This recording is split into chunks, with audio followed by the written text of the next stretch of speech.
Assalamualaikum warahmatullahi wabarakatuh. Selamat sore semuanya. Sore hari ini dikala hujan gerimis saya membaca buku ini setelah sibuk di kantor. Judulnya menarik sekali, yaitu Negara versus Santet atau Negara vs Santet.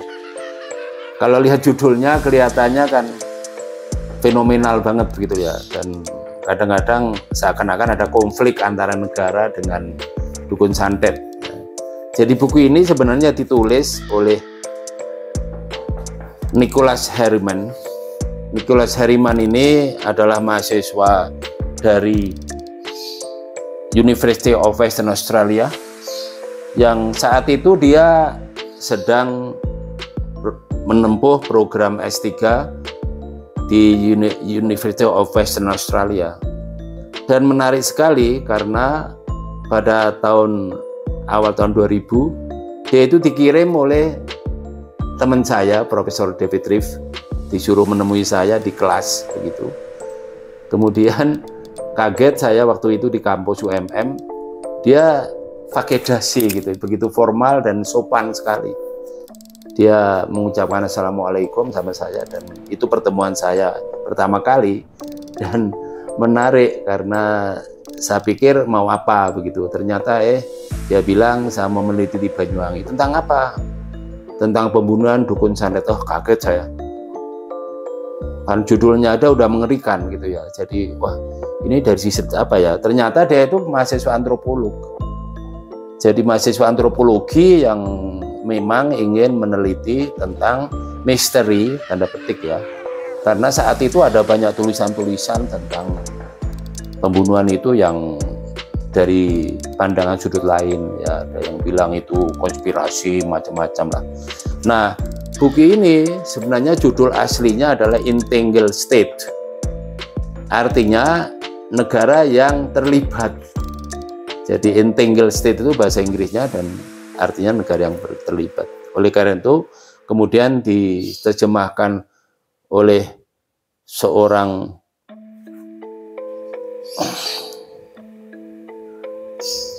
Indonesia yang bernama Teresia Citraning Tias, diterbitkan oleh Yayasan Pustaka Obor Indonesia pada tahun 2013.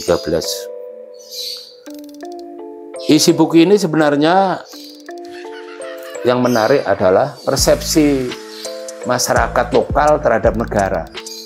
Jadi yang disebut negara di sini ini bukan negara Republik Indonesia begitu, negara pusat gitulah, dari Jakarta sana, bukan. Jadi ternyata bagaimana pandangan masyarakat lokal terhadap negara itu ya.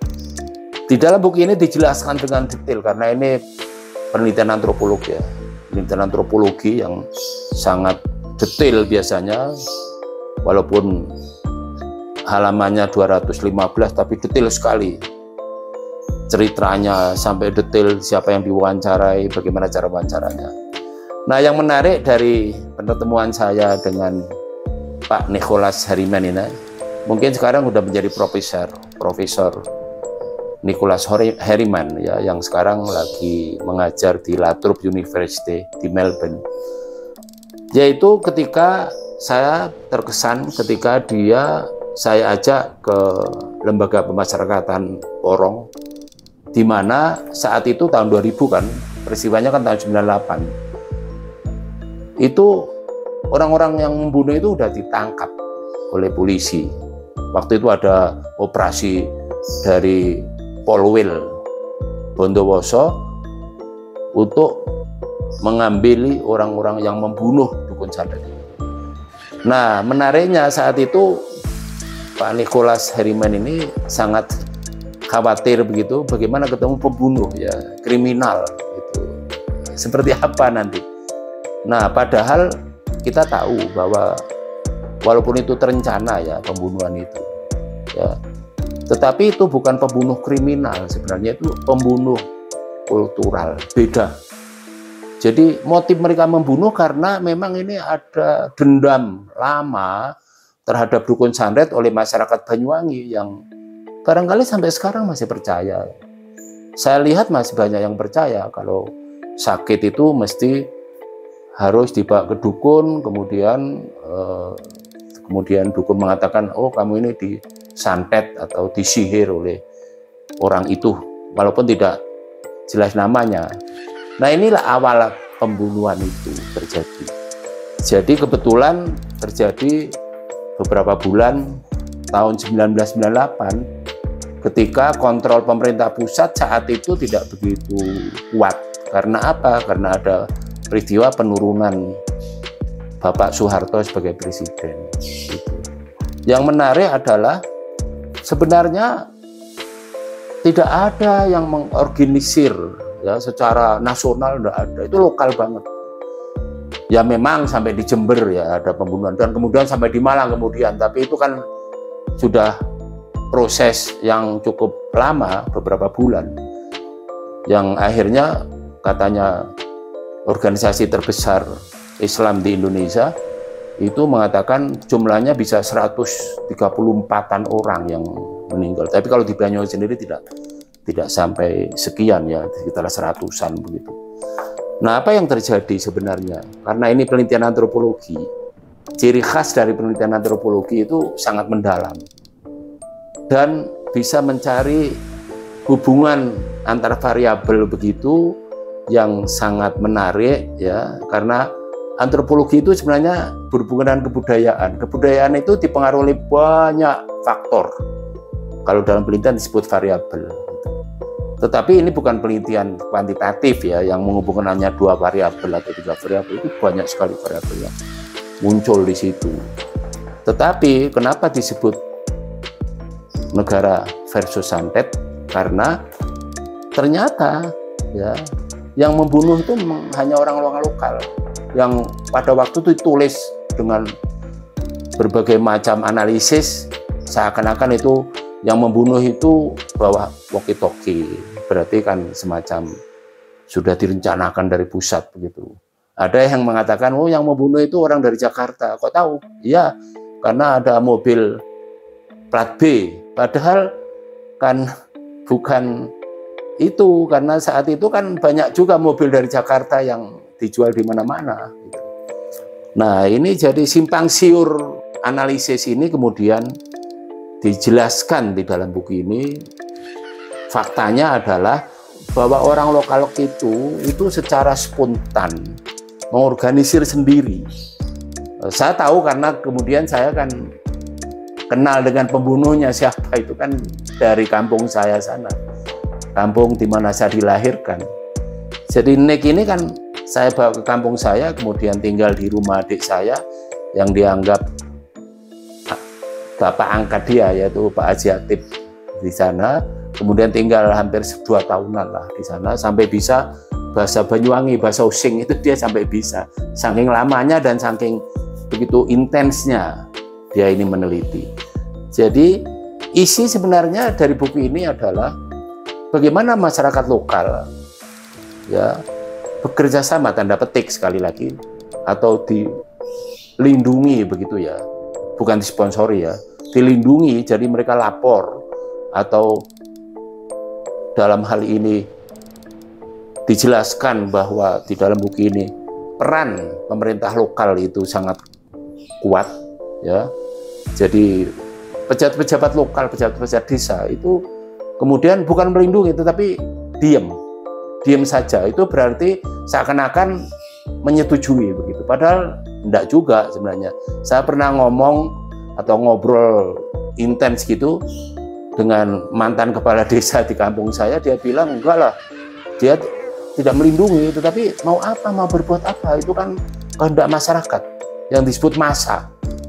Dan itu terjadi di mana-mana di seluruh Indonesia. Contohnya ketika ada pencuri motor, kemudian di massa itu artinya dikeroyok, dibunuh, gitu. Ada yang dibakar bahkan. Dan polisi tidak bisa berbuat apa-apa. Apalagi kalau polisinya terlambat. Ya, polisi tidak berani melindungi pencuri itu karena takut di massa juga. Takut juga, itu ada di dalam buku ini dijelaskan, seorang kepala dusun dipukul juga kalau dia melindungi dukun santet itu. Nah, kepercayaan santet ini di masyarakat Banyuwangi itu cukup kuat. Bahkan sampai sekarang kan, sampai sekarang ini masih ada kepercayaan tentang apa yang disebut magis atau magic di dalam bahasa Inggrisnya. Ada white magic, ada black magic. White magic itu magis yang bagus-bagus, yang suci begitu karena white ya. Jadi ini contohnya ada beberapa dukun atau guru ngaji atau ustadz begitu yang bisa mempraktekkan itu. Misalkan orang mencocokkan apakah pacar saya ini berjodoh atau enggak gitu ya, itu biasanya datang ke dukun tanda petik atau seorang ustadz begitu atau kiai kecil kampung gitu ya. Kemudian bukan diramal ya, kemudian dilihat begitu, oh ini kamu tanggal berapa lahirnya begini, oh ini jodoh. Kemudian fungsinya juga macam-macam. Bahkan saya kenal, kebetulan kerabat saya, itu ibu dukun wanita yang memakai kartu Cina, kartu cap jiki itu yang kecil, yang sekian ini kira-kira. Bukan kartu remi ya, yang gede itu. Kartu Cina itu tulisannya putih dan warnanya hitam. Nah itu sampai sekarang masih ada seperti itu. Praktek-praktek white magic ini masih cukup kuat. Walaupun black magic sudah mulai menghilang. Tetapi kepercayaan kalau sakit itu dibuat atau dibikin atau disantet ya, atau disihir oleh dukun santet itu masih kuat sampai sekarang. Bahkan saya mengalami sendiri ya, ketika kelas 5 SD sampai kelas 5 SD sampai kelas 6 itu sakit. Bahkan akhir kelas 6 itu setelah ujian itu saya itu sakit tipes yang sampai botak rambut saya. Nah, saat itu walaupun dibawa ke mantri ya, mantri suntik gitu, bukan mantri lain itu. Jadi untuk diobati tidak sembuh-sembuh. Ternyata saya kena tipes. Tapi sebelum kena tipes itu, saya cukup lama. Dibawa ke dukun, katanya saya disihir musuh bapak saya. Gitu. Akhirnya karena itu maka saya tidak segera dibawa ke rumah sakit. Dan ternyata setelah dibawa ke rumah sakit saya sakit tipes. Sampai saya masuk SMP itu terlambat 1 bulan kalau nggak salah itu. Gara-gara itu sudah mendaftar SMP tapi kemudian sakit di situ. Kepercayaan begitu sampai sekarang masih ada, masih menyangka bahwa kalau sakit itu tidak hanya ke puskesmas, walaupun puskesmas banyak ya. Kemudian kalau white magic, wah ini menarik karena di Banyuwangi itu ya diakui atau tidak, kepercayaan terhadap white magic masih cukup kuat. Saya sering membawa mahasiswa-mahasiswa asing ke praktek-praktek perdukunan, misalkan masang susuk dan sebagainya. Oke, kita lanjutkan bagaimana isi buku ini. Ternyata kenapa disebut entangled state? Jadi negara yang terlibat, maksudnya ini adalah ketika bupati saat itu sebelum kejadian, ya saya tidak usah nyebut namanya, itu mengedarkan radiogram supaya mendeteksi, ya, kemudian mencatat dukun santet, ya, kemudian dukun-dukun yang lain, ya, baik itu white magic dan black magic, setiap desa. Dan ini pangkal atau awal daripada tragedi. Karena ternyata catatan-catatan dari desa itu bocor, saya tidak tahu siapa yang membocorkan. Dan dengan cara itu, ya, satu sisi polisi tidak begitu berdaya karena negara dalam keadaan transisi saat itu, ya, awal reformasi, ya, bukan hanya orang yang juga dibunuh di Banyuwangi, hutan-hutan pun juga digunduli di mana-mana. Saya termasuk waktu itu di Malang, saya tahu ada banyak hutan di atas Malang itu digunduli saat reformasi. Karena apa? Kontrol, ya, polisi kontrol ini tidak begitu kuat karena terjadi masalah di pusat sana.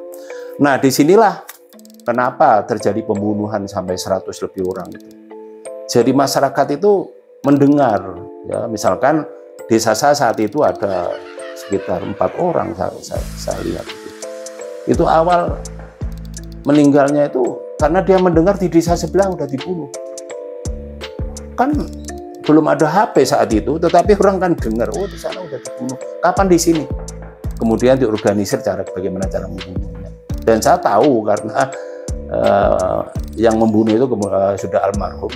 Saya tanya betul ya, setelah ada di LP, bagaimana bisa mengeroyok itu banyak orang? Ya. Bagaimana kamu sebagai koordinatornya tanda petik ya itu bisa begitu ya? Kami kan paham bahwa tukang sihir itu melukai banyak orang, bisa meninggal, bukan hanya sakit tapi meninggal juga.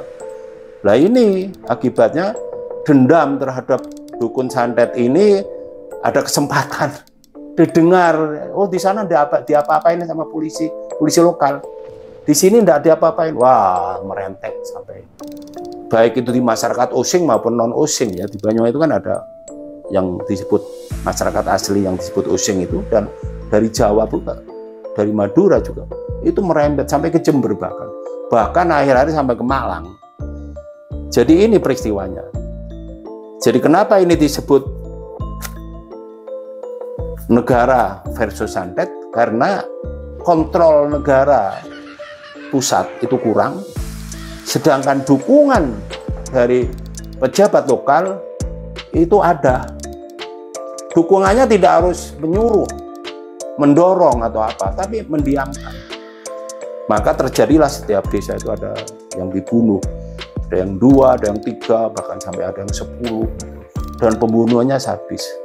Saya tahu persis, walaupun saya tidak di sana, membayangkan karena waktu saya kelas 5 itu saya melihat sendiri bagaimana sadisnya membunuh dukun santet itu. Waktu itu saya kelas 5 masih kecil. Ya, pagi-pagi karena kakak ipar saya kepala desa, tahu ada orang bawa orang luka semua, hampir meninggal itu. Ya, ternyata dia bilang itu dukun santet. Ya, pada saat itu kan belum ada mobil ya, di desa, sepeda motor belum ada, ingat saya kelas 5 SD. Jadi untuk membawa, dulu belum ada puskesmas, ada rumah sakit di kota itu, ya ke jalan besarnya dipikul itu. Saya tahu persis karena sebelum dibawa ke sana itu diurus dulu di kepala desa dengan surat-surat kami. Dan saya lihat sendiri, jadi sadis banget. Dan cerita-cerita yang membunuh dan orang yang melihat itu sangat sadis. Jadi dan itu merupakan kerjasama bahkan antara ibu-ibu yang di rumah itu, misalkan waktu ada pembunuhan malam ini ditentukan, itu semua listrik dimatikan dan orang udah siap pasti ada yang dibunuh. Ya, kok saya tahu ya karena saya juga ikut meneliti penelitian ini, membantu Pak Nikolas ini begitu. Dan setelah itu masih ada mahasiswa kami yang mencoba membuat film dokumenter tentang itu. Dan saya dengar, bahkan saya pernah ketemu ya, masih ada itu dukun yang seperti itu ya, dukun santet yang black magic ya. Kalau white magic sudah biasa di sana. Nah, kenapa buku ini saya ulas kembali, walaupun ini sebenarnya 2013 ya dicetak. Ini penting untuk memahami bagaimana masyarakat Indonesia sekarang.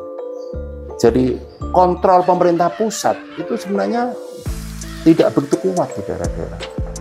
Ya memang setelah itu terus kemudian ada operasi polisi dari Polwil ya, Bondowoso, kemudian mengerahkan Brimob ya dan polisi lokal untuk menangkapi pembunuh-pembunuh itu ya memang itu terjadi itu, dan kemudian dihukum, kemudian hukumannya tidak terlalu berat ya. Tadi saya jelaskan bahwa ketemu pembunuh-pembunuhnya di LP, dan mereka di sana sebenarnya di LP itu ya bukan dianggap kriminal yang mengerikan gitu ya, ya biasa-biasa aja gitu.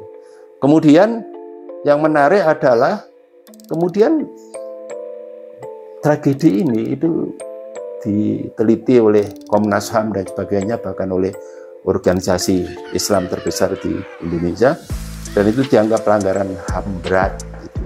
Tetapi anehnya sampai sekarang tidak diketahui siapa sebenarnya yang mengorganisir pembunuhan itu. Tetapi dalam buku ini jelas, yaitu masyarakat lokal, ya, dan didiamkan oleh pemerintah lokal, pemerintah desa, ya, saat itu. Nah, apa hubungannya dengan Indonesia masa sekarang? Saya kira tidak semua warga negara Indonesia itu patuh terhadap KUHP, ya. Ini kan melanggar KUHP. Bahkan sekarang dengan adanya medsos itu begitu berani masyarakat, sebagian masyarakat, ya, walaupun itu minoritas katanya, itu berani mengkritik pemerintah, bukan mengkritik saja, membuli presiden, mengolok-olok presiden, bahkan memaki-maki presiden. Lah ini kan bagaimana? Apa ini ada orang mengatakan, oh ini failed state, negara gagal? Enggak lah, bukan itu teori-teorinya mungkin peneliti-peneliti dari barat, ya, yang mengatakan failed state, ya, negara gagal. Enggak gagal banget, itu minoritas yang begitu. Di medsos-medsos yang membuli, yang memaki-maki, bahkan sekarang menuntut ijazahnya presiden kita, apakah itu asli atau enggak, itu marak di medsos. Dan itu negara kok nggak ditangkapi, ya nggak bisa begitu negara pusat nggak bisa begitu. Dan sekarang ada banyak pembenci, haters daripada presiden di mana-mana itu, tapi itu minoritas.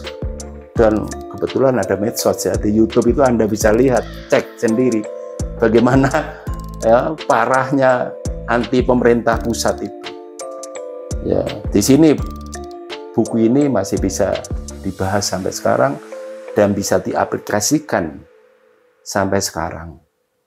Jadi ini menarik, ya, menarik sekali. Saya kira mudah-mudahan, saya berdoa, mudah-mudahan kita mari berdoa bersama, negara pusat ini bisa lebih mengontrol, bukan yang disebut dengan hegemoni oleh Antonio Gramsci, ya, seakan-akan hegemoni pemerintah begitu kuat terhadap masyarakat ketika zaman Pak Harto. Bukan itu maksudnya.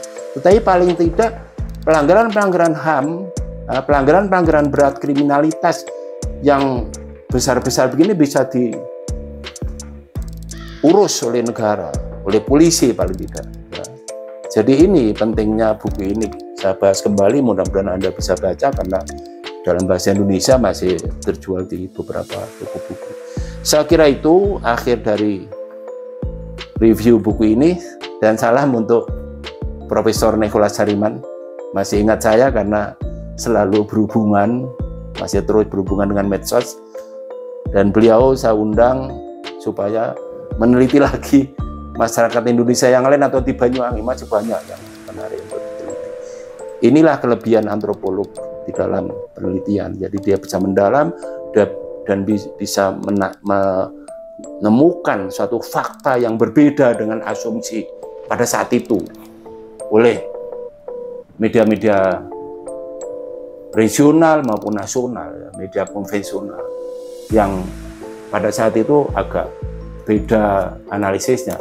Bahkan terakhir saya diwawancari oleh TV swasta tentang ini, saya bilang dikira dukun santet itu pakaiannya beda begitu.